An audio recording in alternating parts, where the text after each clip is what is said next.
Hello बच्चों, आइए इस पर सॉल्व करते हैं। जो हमसे बोला कि 1 बिलियन में क्रमशः 3% यूरिया है ना, आपके पास एक यूरिया है और 1.8% ग्लूकोज उपस्थित है। तो विलियन का हिमांक आपके पास कितना हो जाएगा, आपको यहाँ पे बताना है। देखो, अच्छा, 3% यूरिया मतलब वही हमारे पास मास बाय मास का होगा। इसका मतलब हमारे पास 3 ग्राम यूरिया आपका है और 1.8% मतलब आपके पास 1.8 ग्राम यूरिया है। कितने में? पर 100, है ना, पर 100 ग्राम आपके पास सोल्यूशन में हमारे पास ये चीज़ हुआ करती है ना। अब आपको ये चीज़ हमें मतलब ये डेटाबेस क्वेश्चन बच्चों, ये आपको होना समझ में आना चाहिए। तो उसने बोला विलियन में क्रम से 3% यूरिया है और 1.8% ग्लूकोज उपस्थिति है। तो दोनों मिला के कितना हो जाएगा बच्चों? 4.8 ग्राम। दोनों मिला के देखो, उसने बोला कि विलियन में दोनों का ये परसेंटेज है। तो आउट ऑफ 100 में 3 ये है, आउट ऑफ 100 में 1.8 ये है।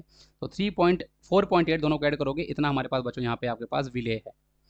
और 100 ग्राम आपके पास हमारे पास यहाँ पे बच्चों आपके पास सोल्यूशन यानी विलियन है। तो सॉल्वेंट क्या हो जाएगा, आप इसको माइनस कर दोगे। हिमांक आपको निकालना है तो वही डेल्टा टी एफ पहले निकाल लो, जो कि के एफ पानी का 1.86 होता है। मोललता मोललता में number of moles of solute लोगे। तो आप इसको सॉल्व कर देखो, ये 3 ग्राम है तो आप इसको 3/60, क्योंकि देखो दो है, दोनों का ऐड कर लो।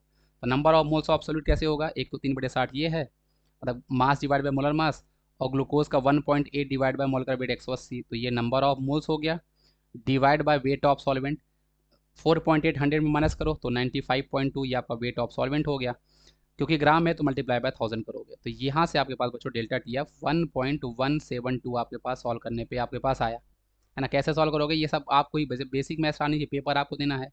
ये आपके पास सॉल्व करो तो 1/20 है, 1/10 है, एलसीएम लोगे पूरा सॉल्व करोगे।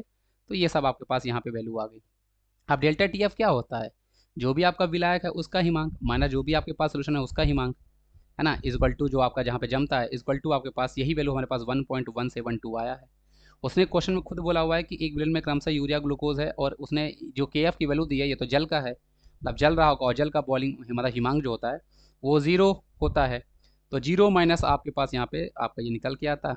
अब आप 1.172 आपके पास है, आप इसको क्रॉस मल्टीप्लाई कर देते तो आपके पास ये वैल्यू आपके पास निकल के आ जाती, मतलब ट्रांसफ़र कर देते तो आपके पास ये वैल्यू हमारे पास बच्चों माइनस में आती। हमें 10 से गुणा करके देना था, 11 पॉइंट हो जाता, मतलब आपके पास ये जो फ्रीजिंग पॉइंट आएगा वो -1.172 आएगा। 10 से गुणा कर दोगे अकॉर्डिंग टू क्वेश्चन तो आपके पास 11.72 हो जाएगा। नियरेस्ट में जवाब देना है तो 11.7 के लिए नियरेस्ट वैल्यू हमारे पास 12 हो जाएगी। तो 12 हमारे पास क्वेश्चन का सही जवाब हो जाएगा। ऐसे क्वेश्चन आपके जी पूछता है। नियरेस्ट इंटीजर में ध्यान रखना बच्चों, जैसे जो भी जैसे 10.3 है तो आपका 10 होगा आंसर, और अगर 10.7 है तो आप 11 ले लोगे। 0.5 से ज़्यादा होना तो आप बड़ी वाली संख्या ले लोगे। इस तरह से हम इन क्वेश्चंस को सॉल्व करते हैं। Thank you.